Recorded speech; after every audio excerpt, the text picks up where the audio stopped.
बिस्मिल्लाहिर्रहमानिर्रहीम। इस वीडियो में जो हम क्वेश्चन सॉल्व करने जा रहे हैं एक्सरसाइज 3.2 का क्वेश्चन नंबर 12 है कि let A and B idempotent matrices. और आइडेम्पोटेंट मैट्रिसेस क्या होते हैं? एक ऐसा मैट्रिक्स जिसका स्क्वायर वो खुद हो। साथ में बता भी दिया गया है कि A square equal A and B square equal B. तो फर्स्ट पार्ट में हमें शो करना है कि if A B equal B A then A B is idempotent, यानी अगर ए बी और बी ए इक्वल हों तो ए बी एक ऐसा मैट्रिक्स है जिसका स्क्वायर ये खुद होगा। और सेकंड पार्ट में हमें प्रूफ करना होगा कि A transpose is idempotent so is a. अगर ए ट्रांसपोज आइडेम्पोटेंट है तो ए खुद भी आइडेम्पोटेंट होता है। और थर्ड पार्ट इसी का ही पोर्शन है कि is the sum of two idempotent matrices idempotent, कि क्या दो आइडेम्पोटेंट मैट्रिसेस का सम भी अगेन एक आइडेम्पोटेंट मैट्रिक्स बनता है। अगर नहीं बनता तो जस्टिफाई करें, यानी अपने दी गई रीज़न को मुकम्मल सबूतों के साथ वाजे करें। ओके, तो पहला पार्ट सॉल्व करते हैं। पहले पार्ट में हमें प्रूफ करना है कि A B equal B A. ये तो गिवन है, गिवन दैट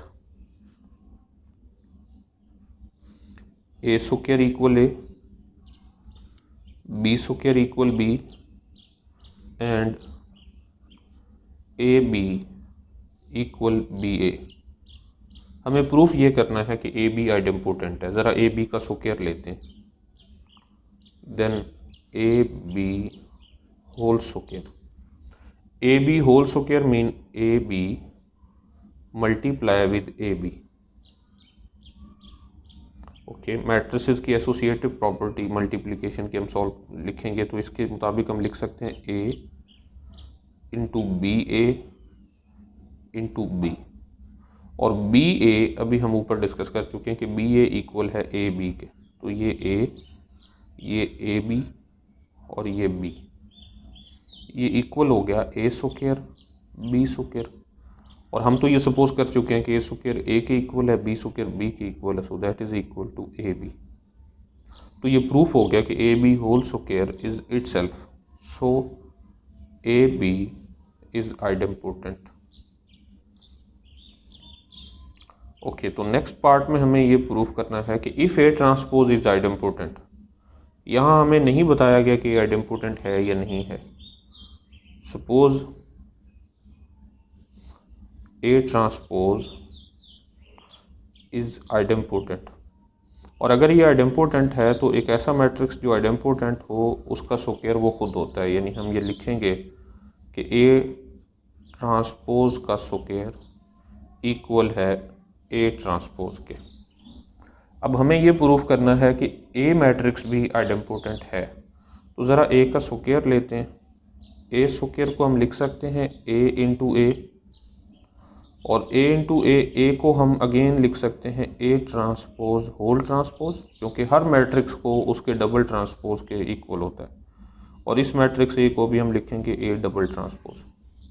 और ट्रांसपोज की जो प्रॉपर्टी है वो ये है कि A B whole transpose is equal to B transpose A transpose. अगर हम इसको ए और इसको बी समझें तो A transpose B transpose that will be equal to B A whole transpose. तो हम इसे लिखेंगे पहले ये वाला मैट्रिक्स, फिर ये वाला मैट्रिक्स, और सारे का इकट्ठा ट्रांसपोज।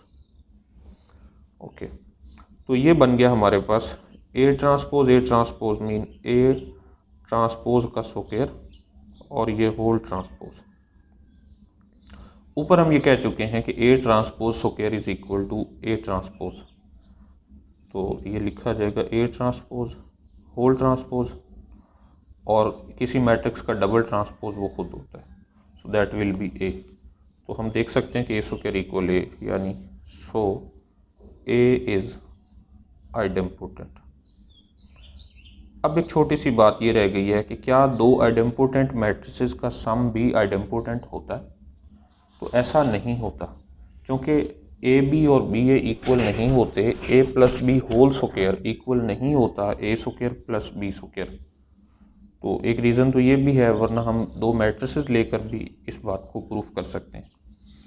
देखिए, अगर मैं मैट्रिक्स लूँ, एक मैट्रिक्स ए जो कि इक्वल हो 0 1 0 1, तो इसका जो स्क्वायर है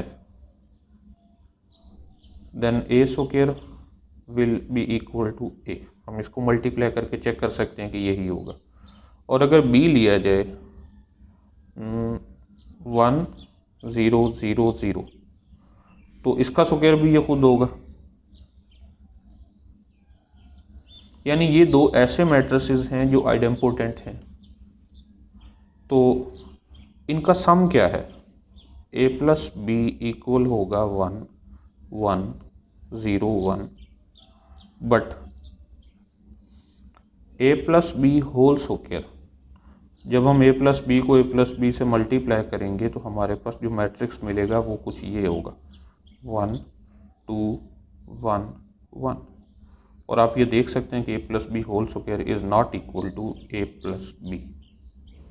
तो ये एक एग्जांपल की मदद से हमने इसको वेरीफाई कर दिया कि दो मैट्रिसेस अगर आइडेम्पोटेंट हों तो उनका सम ज़रूरी नहीं होता कि वो भी आइडेम्पोटेंट हो। So the sum of two idempotent matrices